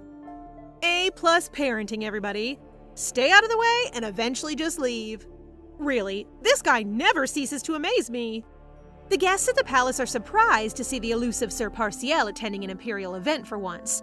Of course, he's very popular with the ladies, though some can't forget his humble beginnings. One lady who is particularly unimpressed is Lady Alter, Sir Alter's mother. She's also not exactly happy about her son's impending marriage, mainly because she doesn't like the idea of him taking on Anastasia, another man's daughter. Finally, the Emperor arrives and the gossip pauses. Aquila and Sir Alter enter right behind him, arm in arm, while the adoring crowd looks on in wonder. They sure are an attractive couple. It's just a shame they're both so evil. Even now, Aquila is looking down at Anastasia with a smug smile. But she hasn't won yet. Anastasia has a plan after all. She intends to target two dull-looking noblemen once the ceremony is over. I'm not exactly sure how they're going to help, but for now, everyone is distracted by the banquet. This is the first chance the nobles have had to celebrate since the end of the war, so everyone is excited to dance and size each other up. Of course, Parschel is hogging a significant portion of the spotlight thanks to his good looks. But he's not interested in socializing. In fact, he sees this as an act of duty and asks Anastasia if she wants to go home the second the ritual has finished. Just then, a rather attractive young lady appears and asks him to dance. Parschel may be hot, but he's far too awkward to speak to women. So Anastasia gives him a kick and forces him to accept. That will give her time to sneak off and approach her targets. The two old guys are actually complaining about the marriage between Sir Alter and Aquila. Looks like they're on her side already. They suddenly stop when they notice Princess Anastasia running full sprint towards them, which is a little alarming. You see, these men are from the Rosellis family, a Marquise family who are not so secret rivals of the Alters. Before the war, the two families were of equal status, but now they're worried about Sir Alter gaining the power of the imperial family. So it seems they and Anastasia have a common enemy. The only problem is she doesn't know how to approach the subject in a public place like this. Instead, she compliments his mustache. The Marquise men are a little confused, but an opportunity with the princess is a political advantage for them. The mustachioed man is already falling for her cuteness. At her request, he picks her up and carries her to the bathroom, at which point she whispers to take her to the balcony instead. At first, the Marquise can't quite believe that a girl as young as her can both pronounce his name and ask to make a deal. But when they get outside, she turns from sweet little toddler to political schemer in an instant. She offers him information that will benefit his family, and in exchange, wants his protection against being adopted by Aquila. The Marquise is stunned, but of course, he listens. Anastasia tells him of a mine full of magic stones that can double the user's magical potential. In the original story, the Alter family only discovers this 2 years later, so giving it to the Rosellis now might change the plot completely. Marquise Rosellis doesn't quite believe her. She tries to convince him that she's a child of God and has the ability to dream of the future, and to use her prophecies to her advantage. Which probably sounds even less believable, but from the way she explains it, the Marquise is starting to realize Anastasia is much smarter than her age. She knows her position, she knows that she doesn't have protection, and she knows the right people to approach for an alliance. So the Marquise accepts her proposition on one condition. He has a grandson, the young heir to the Rosellis family, who is about the same age as Anastasia. You can probably see where this is going. Anastasia is a little surprised to receive a proposal opportunity at her age, but I guess if you act like an adult, people will start to treat you like one. I just hope he grows up handsome. Anastasia isn't planning to stay in Santra past the age of 12 anyway, so she doesn't care if she's engaged or not. Although, the idea of running away does make her heart ache a little. Meanwhile, inside the banquet hall, Aquila and Alter are refusing engagement gifts and instead asking their guests to sign a literal petition agreeing for them to adopt Princess Anastasia. How messed up is that? Weirdly, the only person who objects is Princess Stella. She really hates Anastasia that much that she can't stand the idea of her being accepted into the family. She thinks her toddler niece will perform some kind of black magic on their future children, which actually is more possible than she realizes. Anastasia walks past them at just the wrong time, trying to sneak away without being noticed. Of course, Sir Alter spots her and comes over to act all cutesy. It's obvious he just wants to show off in front of the guests. But the moment he picks her up, he can feel something unusual. Not just mana, but divine power blending around her like two forces mixing together. But that's not possible, at least not as far as he knows. He can't quite dismiss his concerns though, so instead of putting Anastasia down like she asks, he forces her into a hug. While holding her, he is able to transmit some of his magic powers to test her reaction. Anastasia is literally overflowing with magic already, so with Sir Alter flooding magic into her, she feels like she's about to explode. It's so painful that she starts screaming and hitting him in front of all the guests. Immediately, Parschel appears to pull her away and protect her with his divine energy. Anastasia was in so much pain she was bleeding from the mouth, but she can't let anyone see. As far as they know, it was just a hug, so the more she reacts, the more suspicious she looks. But what the heck was that guy trying to do? Was he really just testing her, or was that some kind of warning? Either way, Parschel is furious. He tackles Sir Alter to the ground, demanding to know what he just did. Alter looks way too happy. Not only is Sir Parschel publicly embarrassing himself, but he's just proven that they're trying to hide something about the princess and her abilities. Oh god, this isn't good. Anastasia tries to calm her father down, just as the Emperor walks in to find his two best and brightest tousling on the floor. The guests are all stunned, but the angriest of all is Lady Alter. Seeing her son's ruined clothes, she throws wine all over Sir Parschel and starts screaming at him. As if that wasn't all embarrassing enough, Anastasia can't stand the insults the lady is throwing at her father, so she grabs an ice bucket from nearby and throws it all over her. What a mess. Don't they realize the Emperor is watching? Now Parschel is the one trying to calm her down while she gets into a verbal battle with a lady 10 times her age. Finally, the Emperor steps in and tells Anastasia to chill out, but he also asks Lady Alter to apologize to Sir Parschel. He's a war hero after all. He doesn't deserve all that slander. To the guests watching, it's very clear whose side His Majesty is on, but Sir Parschel doesn't want an apology. He just wants to get out of there as quickly as possible, so he apologizes on his daughter's behalf and walks away. While they're heading for the door, Aquila comes over and asks her fiancé what the heck just happened. After all that drama, Alter is happy to report that he's found a new way to get rid of Anastasia and her favored father. I have a feeling that has something to do with the magical powers he just discovered. While walking home, Anastasia scolds her father for not accepting Lady Alter's apology. But he's right, she wouldn't have meant it anyway. He's more grateful to the princess for standing up for him, but he also warns her not to do it again in the future. She's a princess after all. She needs to keep her reputation squeaky clean. When they return to the temple, the priestesses are shocked to see the state of Parschel's outfit. He doesn't really explain. He just hands Anastasia over and asks them to take care of her. The priestesses immediately notice the blood stains on her clothes, so she has to explain what happened with Sir Alter while they bathe and clean her. Everyone is very concerned. He really could have killed her.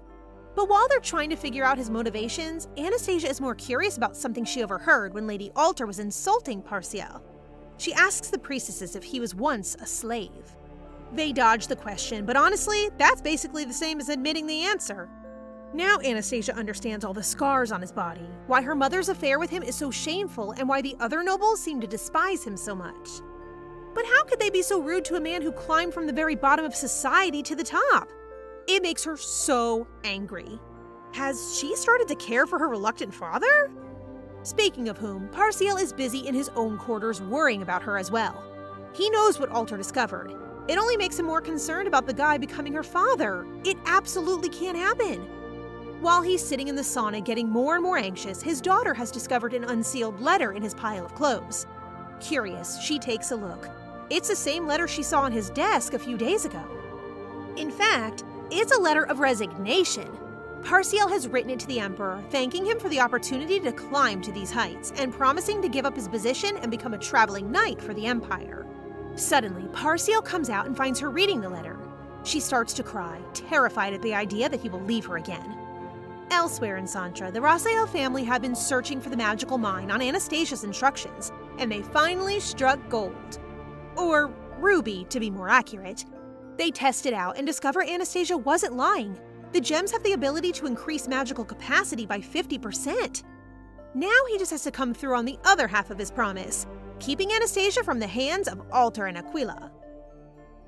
Back at the temple, Parschel is facing the consequences of Anastasia's misery. She's been locked up in a room for hours crying her eyes out, so the priestesses have come to Sir Parschel to find out what happened. Anastasia is refusing to tell anyone and just wants to be alone to cry it out. Just when she started to care for her father, he turned around and stabbed her in the back. The priestesses think he's crazy when they hear about the resignation letter and order Parschel to go straight to the princess and apologize on his knees. Damn right! From her bedroom, Anastasia hears a knock at the door and gives her father a death stare when he walks in. But Parschel just gets on his knees and promises he had no intention of submitting the letter. He's changed his mind because he wants to stay and protect her, especially now that Sir Alter is out to get her. Anastasia doesn't believe a word of it, but still he pulls her into a tight hug and says he's sorry. While all of this is going down, Alter is communicating with Aquila about Anastasia via a magical kind of telephone. He's explaining how she has both divine and magical powers, and how she will die if she's separated from Parschel before she can manage them. He plans to demand Parschel's dismissal for hiding such an important fact from the imperial family, and if that works, Anastasia will be sent to the Tower of Nihilum for being cursed with double powers. However, things don't go quite the way he planned. A few days later, he receives word that the Rasael family have rallied 18 other noble parties to oppose the adoption. Since he still has 30 families on his side, Alter goes ahead to the cabinet meeting anyway, hoping he has enough votes to win the adoption rights. However, as soon as the meeting starts, the Marquis Rasaele announces his discovery of the rare magical gem mine with incredible properties. The Emperor is giving him full reign to take charge of it, and everyone completely agrees. Now Alter is on the back foot. He goes ahead with his speech anyway and presents his signatures to the Emperor. That's when Rasael points out that lots of families disagree. He demands they leave it up to the princess and let her decide. At the perfect moment, Anastasia walks in and announces she doesn't want to be adopted by Sir Alter. He locked up her friend, and even worse, he tried to kill her at the engagement ceremony. Well, that certainly got their attention. Anastasia explains how he used magic on her, which comes as a shock to the Emperor. Defending himself, Alter reveals that she had both magical and divine powers in her aura, stunning the cabinet members. But that's exactly what Anastasia wants. In fact, she proves it by summoning a divine beast right in front of them. Alter accuses Sir Parschel of hiding this fact from her family, and he admits that's true. He didn't want her to be sent to Nihilum, so he hoped for the best and tried to keep it a secret to protect her. But he points out that Sir Alter also knew and didn't tell anyone either. Now, isn't that suspicious? The nobles start to argue about what should be done, since there's still a danger Anastasia could have a seizure and die. But Rasael reminds them all that she's a child of God. Shouldn't it be their main priority to try and keep her safe? And who better to do it than Sir Parschel? The nobles agree, leaving Alter shaking with rage. Parschel swears to dedicate himself to the princess's life and safety, and the Emperor accepts. He then turns to Alter and immediately announces that there will be no adoption. Well, that couldn't have gone better for Anastasia. The Marquis turned out to be a great ally. After the cabinet meeting, the Emperor meets with the High Priest for a report on Anastasia's condition.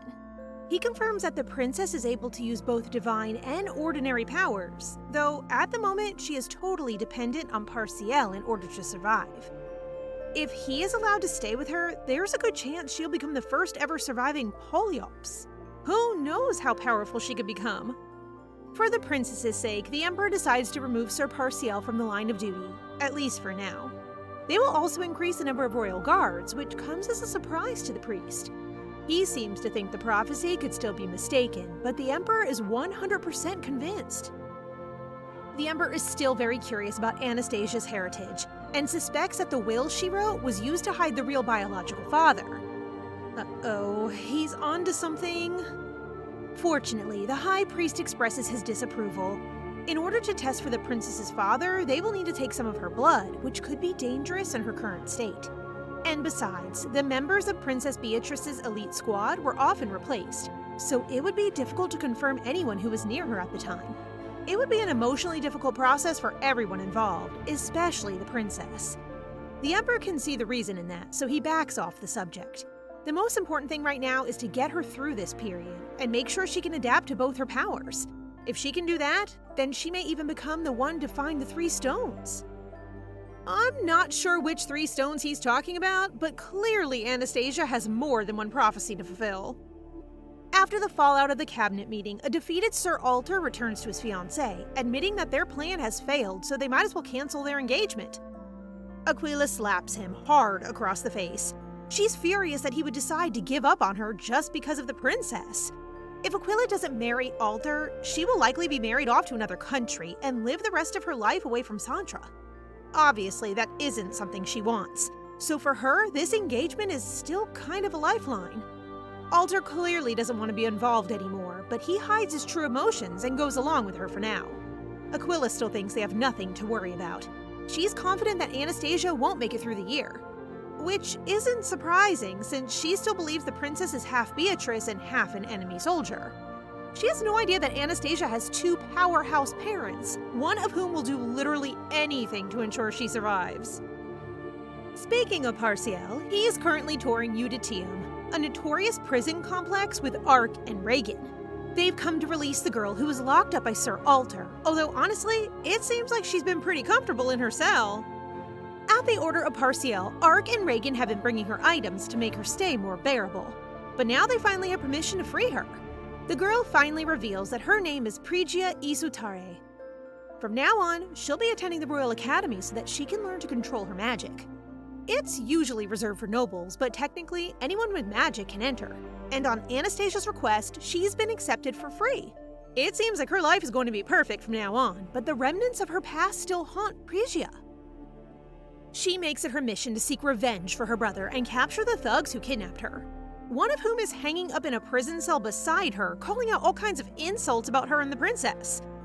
Well, before he suddenly coughs up blood and dies, that is. Isn't that a little dark for a bunch of kids to witness? Parschel, get them out of there! Prigia explains that he passed away because of an infamous curse in their gang. If anyone speaks of the leader or his personal information, they will immediately pass away. And right before he choked, that guy mentioned that their leader was half-blood and even thought he could become the king. Prigia isn't subject to the curse and has never seen their leader's face. He always wore a black robe, so she's only ever heard him speak. But anyway, moving on from that incredibly gory topic, their next stop is to the temple, so the priestesses can give Prigia a good old-fashioned makeover. She looks totally adorable with short hair and a pretty little dress, so Anastasia pushes her to show the boys too. They're both shocked by her transformation, but Ark seems totally stunned. Cat got your tongue there, buddy? He's so surprised that he knocks over some chess pieces, proving once again that a well-dressed woman could stop the world if she wanted to. While traveling together by carriage, the boys ask Anastasia about the recent news that she has taken on two powers. It raises a lot of questions. Aside from the whole will she survive issue, there's the question of where she would belong. Normally, those with divine power join a temple, but in many cases, nobles with divine power choose not to join. Of course, she can't become a knight either, since she's in line for the throne. I guess she'll just have to cross that bridge when she comes to it. At last, they arrive at the Royal Academy, where Prigia will be living in the dormitories from now on. She can hardly believe her luck to live somewhere so luxurious. Even her bedroom is beautiful. Of course, that's because Asha already prepared everything to make sure she would be comfortable. Prigia is so grateful that she starts to cry and gives Anastasia a huge hug. From being kidnapped to learning dark magic to ending up here, she really has been on a roller coaster. To repay her kindness, Prigia swears to become a great mage so that she can support Anastasia one day when she becomes empress. Great! So now puppy number 3 has joined her little pack, which seems to make Paeon a little jealous. After seeing Prigia get a hug, he picks his daughter up at once and commands everyone to return to their posts. Could he chill out a little, please? Aside from his behavior, she's still mad at him for the whole resignation letter thing. But Parschel assures her that he has no intention of ever leaving her. Not now that he finally has approval to raise her properly. So Anastasia gives her his hand and says she'll forgive him. After all, if things go to plan, she's going to be the one running away, not him. Although, things are going good right now. The princess knows that the closer she gets to the throne, the more of a threat she'll become to Aquila. And she doesn't want to put herself in any more danger than she's already in. For now, her only job is to keep surviving until her future is more secure. Several years pass, and Anastasia starts to shoot up like a beanpole. Now she's 8 years old and looking more like her mother every day. There have been no major threats to her health or safety, and all her favorite people are still by her side. The 3 priestesses take very good care of her, and when he's not helping train young soldiers, Parschel is always by her side. They've been training for the last 3 years, which has helped her to fully adapt to her powers. She no longer has any seizures and is even able to defend herself from powerful attacks using divine energy. But Anastasia isn't the only one who's been growing. Ark and Rigen are fully fledged knights at this point, although they're just as obsessed with the princess as they were when she was little. At their official knighting ceremony, Ark and Rigen even requested the Emperor to allow them to make an oath of allegiance to Anastasia. They are literally just big, loyal puppies with swords. With all these people surrounding her, Asha has been able to grow in peace and get stronger without ever worrying about evil Aquila and Alter. In the afternoons, she goes to magic class with a private tutor, although soon she'll start attending the Royal Academy. The Emperor has granted her special admission, even though she's technically still too young to attend. Of course, Stella can't stand the idea of her baby niece joining a graduate class before she's even finished high school. Before leaving her tutor, Anastasia asks him to teach her teleportation magic. She manages to summon a portal on her first try, because of course she does. But the hardest part is actually stepping inside, trying to conjure an image in her mind of where she wants to go and how to get there. Sounds way too complicated for an 8-year-old if you ask me. Just as she steps inside, she hears Stella mutter some kind of spell behind her, and it completely throws the princess off guard. Stumbling through time and space, she ends up in some kind of cupboard filled with books. The door is opened by a boy with dark hair and purple eyes. A boy we've seen before. Anastasia also recognizes him from somewhere, but before she can figure it out, she slips on the books and face plants on the floor. Nice one, girlie. Judging by the books, it seems like she's transported to the Royal Academy. She explains her mistake to the boy and asks if he's a student. Instead of answering, he covers her mouth and mumbles a spell. Well, that's suspicious as heck. He summons a sphere that muffles the sound and finally lets go of her mouth. When he steps away, he notes that she must be a member of the royal family due to her hair and eye color. He doesn't bow or apologize for literally manhandling her, just points it out casually. And that's because this kid is a prince himself, the first prince of Kalisa, Basilio Artero Perius, which is quite the mouthful. Also kind of sounds like a fancy drink, but anyway. As if that wasn't shocking enough, Prince Basilio reveals that this is not the Royal Academy. This is Nihilum Tower, where he was dragged to 4 years ago as a hostage. Nihilum Tower is usually used to house dangerous war criminals or people with both mana and prana, just like Anastasia. So he's been locked in here for 4 years? And how does he know magic? You're not supposed to be able to use magic in Nihilum Tower. The prince explains that there are a lot of different types of mana in the Empire of Santra. Over 100, actually. Anastasia can do 98 of them because she's just that talented. But there's one unidentified type of mana that the Santrans don't know about, and that type is used by the royal family of Kalisa, which means Basilio can use his powers freely in the tower. Of course, if anyone were to find out about this, he would be killed. Anastasia just discovered a new kind of magic and found out that he possesses magic books. He has no choice now but to kill her. You might think that it sounds cold-hearted for a child, but considering the Santran royal family locked him in a literal tower for 4 years, you can see why he would go to these extremes. Even just looking in his eyes, he doesn't seem like an ordinary child. Anastasia starts to panic. Mana may not be allowed in the Tower of Nihilum, but it looks like prana is. She's not confident enough in her divine powers to attack the prince, so she tries to reason with him instead. Basilio won't listen to any attempts to beg for her life.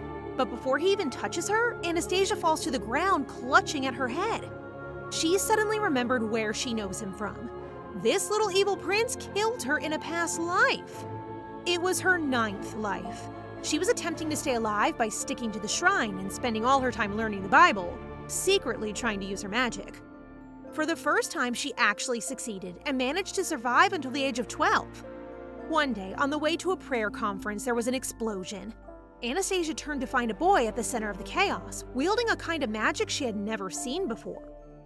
That boy was Prince Basilio. He was holding off the knights all by himself, proving how strong he was. The next second, the nearby building collapsed and Anastasia was killed instantly. In this life, it looks like things are about to go the same way. Then, out of nowhere, the prince suddenly lifts her in his arms and carries her to the bed, gently setting her down on the covers. Wait, what? I thought he was going to kill her. He even asks if she's okay. Now Asha isn't afraid of him anymore. He doesn't have the guts to kill her. Even in her past life, in the final moments, she remembers him rushing toward her with his arms out. He didn't want her to die then, and he doesn't now. He's just a scared little boy who doesn't know what to do. His magic is obviously nowhere near the level it was when she last saw him. He's strong enough to sneak into the library and steal books to bring back to his room, but he can't yet get out of the Citadel. For now, he just stands there, yelling at her for calling him Leo. Anyone else think that's kind of adorable? I don't see his problem. Leo is such a cute name. Now that she's not afraid of him, Anastasia formally introduces herself too, and even offers her own nickname, Asha, if he wants to use it. He's still trying to act like a tough little thug, but Anastasia suddenly drags him over to an open window. She clambers up onto the balcony, ignoring his protests. She turns to face him, saying she would rather end her own life than have her blood on his hands. Little Leo is shocked. Isn't she scared of dying? Of course she is. That's why she wants to ask him a favor. One of his books was about preventing and breaking mana barriers. If he's able to break the magical barrier of Nihilum Tower, then Asha could escape. She promises to keep his secret and help him return to Kalisa. Of course, he doesn't believe her. I mean, can you blame him? There's no guarantee she will keep her promise. Anastasia understands his doubt. That's why she's putting her life on the line too. If he doesn't believe her, then she has no choice but to jump. Just as she's slipping backwards, Leo calls out and grabs her back, pulling them both into the safety of the bedroom. Wow, things just got really intense for a second back there. So I guess that means he has accepted her offer. Now she just has to find a way to free a prisoner of war and a dangerous future criminal from a magical prison. No biggie. When she returns to her accommodation, Parschel immediately comes to see her. Teleportation magic is difficult even for an adult. She should never have tried to do something so dangerous. Anastasia apologizes for worrying him and promises not to use it until she's older. Yeah, right, like she's gonna stick to that. Besides, she needs to return to the tower soon so that she can help Leo escape. Unfortunately, that's going to be very difficult. Following the teleportation incident, Parschel has started following her everywhere. Anastasia tries to shake him by pretending to go to sleep, planning to sneak out later. But then she actually falls asleep. I mean, the girl is 8 years old. Can you blame her? Over in the tower, Leo is lying in bed, wondering how he could have been so stupid as to trust the princess. He truly believes she's never coming back. While Anastasia is sound asleep in bed, her father was dozing off at the desk. He wakes and walks over to her, remembering the last 3 years and the peaceful joy he has felt being by her side. Of course, he's also been really stressed that it could all be taken away in a heartbeat. But he's chosen to believe that Lord Lux will allow him to be happy and stay with the princess. The next morning, Asha wakes up feeling rested but oblivious. The priestesses get her ready for her first day at the Royal Academy, which will also be her first introduction to the other noble sons and daughters of the Empire. Ark is already waiting outside in a school uniform. Apparently, he's going to attend the academy beside her. Kind of strange for a fully fledged knight to go back to school, but apparently he got permission to attend 1 year so that he can watch over Anastasia. Rolling up to the academy in a royal carriage is certainly one way to make an entrance. All the students are watching as she steps onto the ground. She's a little worried about how they'll react, but Ark solves that problem by forcing everyone to formally greet her. Great, I'm sure that will help her make friends. Every morning before school, they have chapel. Asha is told to sit at the very front next to Stella, so she forces Ark to come with her and sit between them. He is her fiancé, after all. Stella immediately gets all cute, trying to invite him over for tea. Prigia walks in late, so she is forced to stand at the back as a punishment. Asha looks concerned. Prigia isn't the type to turn up late, and everyone starts chuckling when she walks in. Uh-oh, there's definitely something going on.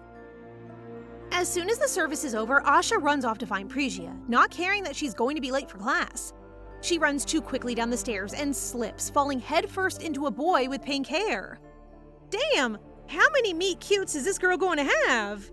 She's only 8 and already she's got like 4 different love interests. But this one is a little more significant than the others. With green eyes and flowing hair, he smiles gently and addresses the princess casually, earning him a punch on the head from Ark. But actually, he has the right to talk to her like that. Remember the Marquis Raselles who helped Anastasia not get adopted? Remember how his only condition was that one day she marry his grandson?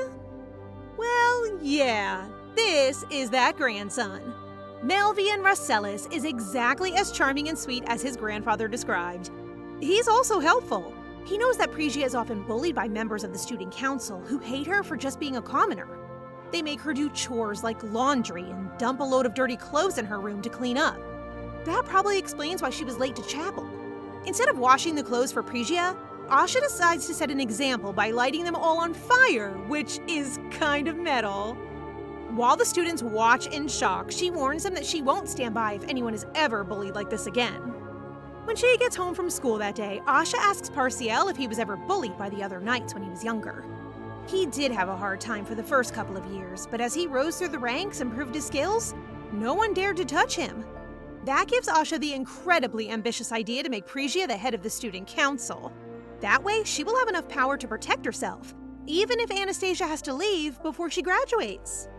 The next afternoon, Asha and Parschel are having tea together when Asha asks him if he drinks a certain tea because her mother used to like it. Parschel splutters in shock, trying to protest that he wouldn't know what kind of tea Princess Beatrice used to like.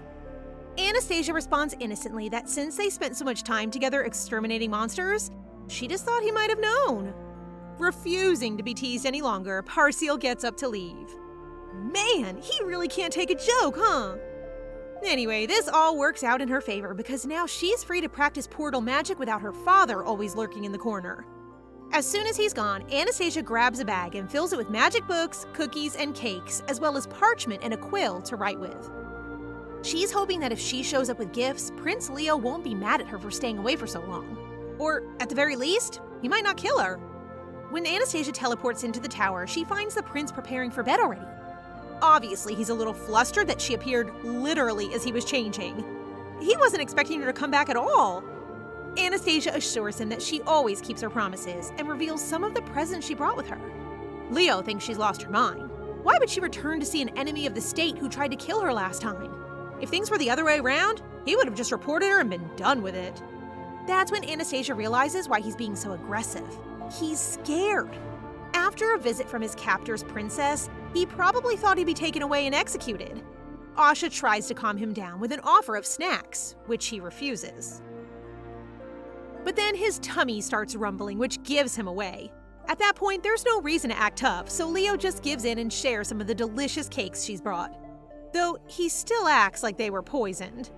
Asha is satisfied to see him reluctantly enjoying the food and asks if she can leave the magic books with him as well. She's worried that the servants will find them, but Leo assures her that no one ever comes to clean. He does it all himself. Other than the people who bring food, no one steps foot in his room. Aw, it must be a lonely life, especially for a kid. Still heavily suspicious of her, Leo presses Anastasia about her identity. She doesn't live in the palace, so she can't be an immediate member of the royal family. Plus, the only Santran princesses he saw both had brown hair. Of course, that's not a fun subject for Asha to recount. She mentions that she's the daughter of Princess Beatrice, which of course raises a whole load of other questions about her legitimacy since her mother wasn't married. Fortunately, Basilio doesn't hold it against her. It's not her fault that she was born too, just like it's not his fault he belongs to an enemy nation. And besides, his mother taught him never to blame children for their parents' mistakes. Asha is pretty impressed, which only makes her begrudging ally more uncomfortable. Something tells me it's going to be a long and tiresome road if she truly wants to become friends with this kid. But she really does want to. He reminds her of all her past lives, when she struggled to survive despite all the hardships in her life. They are both just victims of war, started by adults anyway. Why should they continue their parents' hatred? After Asha returns to the temple, poor Leo is exhausted. His heart was pounding the entire time. Not only did she almost catch him naked, but she was so kind to him, bringing sweets and asking to be friends. It's a little confusing for a boy who has spent half his life planning revenge on her entire family. Instead of dealing with the confusing feelings starting to appear, he decides to continue being friendly to Anastasia, but only to take advantage of her. Sure, Leo, we believe you. The next day at school, the young heir to the Rasselis family is causing rumors to fly at the Royal Academy since he seems to be attached at the hip with the princess. The students have also noticed how loyal and dedicated Ark is, which obviously doesn't look so good for Princess Stella. One of her friends tells her to drop her fiancé and pick another boy, but it's not really that simple. Besides, Stella is less worried about Ark than she is worried about her troublesome niece. In order to teach her a lesson, her friend suggests they tamper with the next team exam, which happens to be a hunting festival. First place gets student council president, so Anastasia is keen to do her best for Prisia. Her father probably won't be happy to hear that she wants to participate, but Anastasia isn't too worried about him. She spots Prisia hiding across the courtyard and confronts her about the bullying. It's not that Prisia didn't trust the princess, she just didn't want to bother her. That really upsets Asha because she thinks of Prisia as one of her own and wants to take care of her. They end up having a little love fest and reassuring each other with a hug. But after all the dramatics, the princess is late to class and her teacher is not happy. Since she didn't attend yesterday either, he thinks she's trying to bend the rules because of her status. I'm not sure why this guy has such a grudge on an 8-year-old, but clearly he's got it out for her. His name is Professor Gaisar, a talented and celebrated magician who has won plenty of awards, although there are rumors that he stole some of his ideas.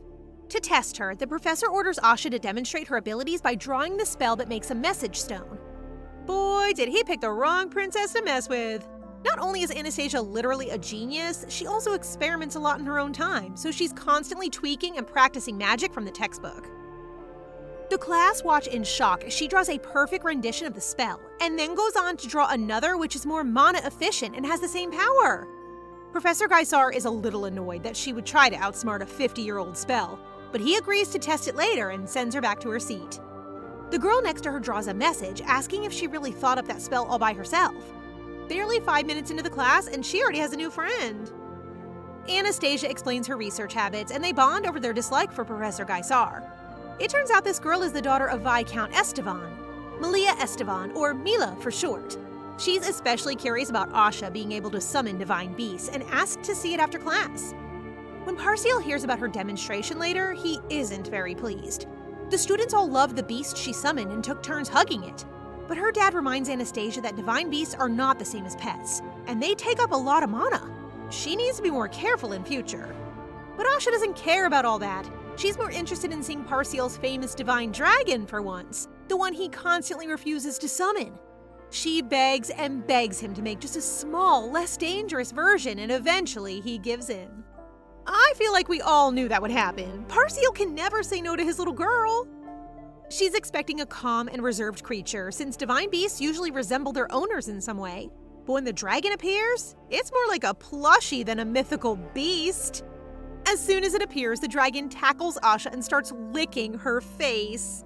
Ah! Maybe it came out all cute because that's how Parschel feels about his daughter?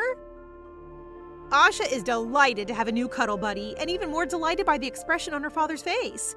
He's never summoned such an adorable divine beast before. Clearly, it wasn't on purpose. Asha immediately nicknames the dragon Albe, and teases Parschel about how strange it is for the beast to have such a different personality from its master. While she's playing with it, Rigen arrives and also becomes obsessed with little Albe. He tries to pet him, but then the dragon gets super defensive and refuses to be touched by anyone other than Anastasia. That's more like the Parschel we know and love. The princess tries to introduce her little round puffball to the baby dragon, but Asha's beast gets embarrassed and runs away. Hiding in the bushes, there's a sudden noise and a flash of light, and then two little tails appear. What was once a powerless little ball is now an adorable two-tailed fox, with bright blue eyes just like its mistress. What in the Pokemon? Did her divine beast just evolve? Rigen congratulates her on the evolution of her beast, but Parschel doesn't think it's an ordinary fox. He suspects it will become a 9-tailed fox, a legendary beast that hasn't been summoned for over 80 years. Stella tries to play down her success at tea that afternoon by reminding everyone that it's still not in its divine form, as it only has 2 tails. Yeah, okay, thanks for your input, Stella. Let us know when you suddenly develop an ability to summon beasts. The Emperor is also on Anastasia's side, as per usual. He's already fallen in love with the little fox as well. He thanks Parschel for guiding his granddaughter so well and continuing to teach her to use her powers. The Emperor asks about school and which subjects she's enjoying so far. Asha says she likes international studies, and Aquila makes a comment about training with heretics in foreign countries. She's obviously trying to bring up Anastasia's foreign father, but Asha isn't easily knocked.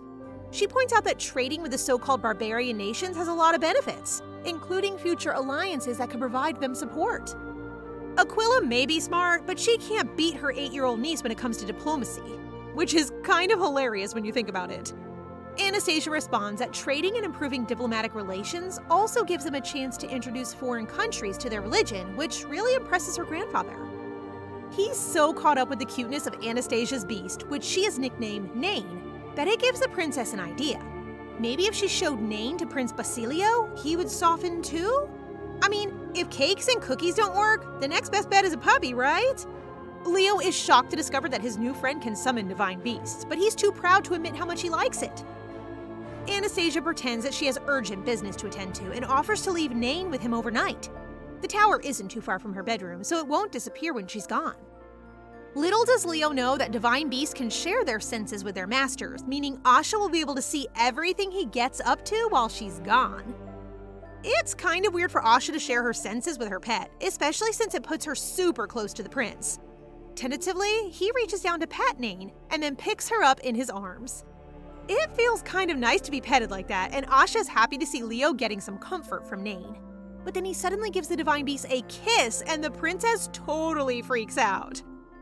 Okay, so I guess he really likes cute animals. From then on, Anastasia sends Nain to stay with Prince Basilio every night. She only falls asleep after checking that they're peacefully tucked up in bed, which is kind of cute. But it also means she's getting a lot less sleep lately. One of the priestesses notices how tired she's been and suggests that she not participate in the upcoming hunting exam. But she worked so hard to get permission from her father, she can't stop now. Finally, the day of the exam rolls around. Anastasia gets up bright and early to greet Ark and Melvian at the scene of the exam. Pregia has also arrived, along with her latest addition, Mila. It's only been a week since they met, but already she follows her crew around everywhere. Am I the only one who's a little suspicious of this girl? Across the clearing lies their competition. Stella's gang, which includes her best friend Giselle, are shocked to see Ark siding with the princess, considering he was supposed to be in their group. I mean, are they really that surprised? As well as switching sides, Ark has also prepared a substance known as Pintac, though he's not sure why the princess requested it. I have a feeling she's got more than a few tricks up her sleeves. The rules of the exam are simple. Animals, which are harder to hunt, earn a higher score. Every member should score points for their team, which will then be added to create a winning total.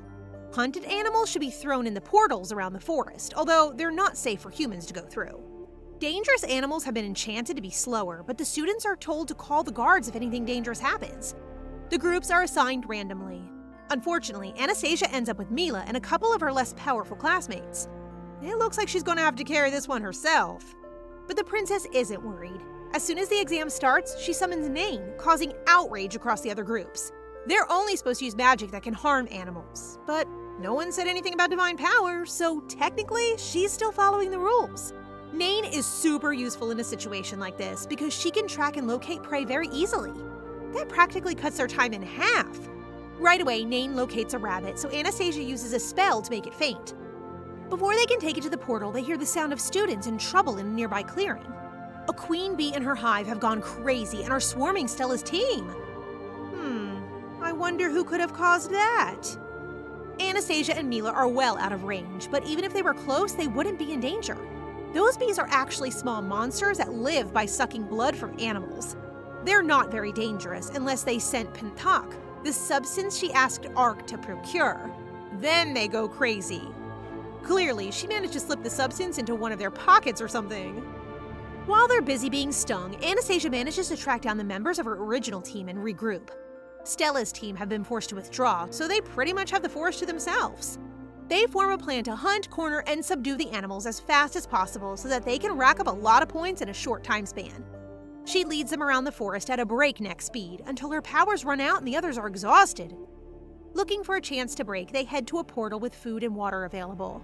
Anastasia insists they split into two teams because she low-key wants Ark and Pregia to have a chance to talk in private. She and Melvian head to a different portal and narrowly avoid being pushed in by a mysterious figure. The figure ends up battered and bruised on the ground after falling in herself. Yep, you guessed it. The attempted assassin was none other than Giselle, Stella's friend and accomplice. She's really losing it now. She has no proof Asha coordinated the bee attack, and Melvian can stand as a witness of her trying to harm the princess. She has made some seriously poor decisions today. Anastasia tries to use her telecom's tone to reach the professor, but it's not working. As if that wasn't bad enough, the next second there's a giant dragon-like creature glaring down from above them. Giselle, who is apparently an idiot, immediately tries to attack it, dreaming of taking down the beast and becoming class president. She gets in one hit, but that pretty much does nothing. While the beast screams in her face, Asha and Melvian take the opportunity to run as fast as they can in the opposite direction. That monster was defeated last winter. Both the Veritas and Danitas were brought out to erase it after it appeared near the capital. So, how is it back again? Maybe it has something to do with the fact that the usual Commander Parschel was busy with his daughter instead of being on the battlefield? Asha and Melvian come across the rest of their team having a picnic. Sorry to interrupt, guys, but you gotta move. Now. Ark's telecom stone isn't working either, so they make a run for it. It's not long before Baranus, the monster, suddenly appears to block their path. Mila is already saying her goodbyes, but Ark has a plan. He wants to lure the monster to a nearby waterfall and then run once the beast is trapped. Meanwhile, the others should get out of the exam area so that they can use their telecom stones and restore their mana. Asha doesn't want to leave him, but she has no choice. They don't get far before 2 more Baranus monsters arrive. Everyone is exhausted and don't have much power, but they manage to throw up a temporary barrier shield. So they have to act smart and use as little energy as possible. Asha suddenly comes up with an idea to use mental repression magic on the monsters, and surprisingly, it works. But Pregia doesn't have enough power to do it twice. The last monster is bearing down on them when just in time, Parschel arrives and slashes the beast from head to toe. He was really cutting it close this time. Parschel was clearly terrified and runs over to hug her the second the monster has fallen. He's literally shaking. The kids, fortunately, are now safe with the soldiers. Ark also made it out alive, having successfully trapped a monster in the falls and escaped using underwater magic that the princess taught him. It's a relief that their crew is unharmed, but not everyone was so lucky. Some of the students died in the test, including Giselle, who thought she could tackle the beast on her own. Anastasia is exhausted both emotionally and physically and falls asleep in the carriage on the way home. She wakes up around midnight, suddenly remembering that she forgot to send Nain to visit Prince Basilio today. She almost goes back to sleep, but the guilt is too much for her to bear. She sends Nain as a transparent form to check if he's okay, and finds him shaking in bed. She wants to wake him up, but the princess has no power left to summon Nain's physical form, so it's virtually powerless. He's clearly having a nightmare. A horrible one, judging by the tears staining his face. So Anastasia summons the last of her power and teleports there herself. Leo is shocked to find her sitting by his bed and assures her he's fine. But Anastasia is now suffering from mana exhaustion. She can't go back. She only planned to stay a few hours so that she could recover her strength, but they end up sleeping side by side until the morning. Aww, how sweet is that? Of course, Leo immediately panics and starts thinking he has to take responsibility for sleeping beside a girl. Oh, he is just too pure. We'll stop here for today, guys. Yes, I know you want more. Don't forget to ask for the next part in the comments section. Thank you guys for watching and for your support. Please subscribe to the channel. It helps us a lot. Till the next one.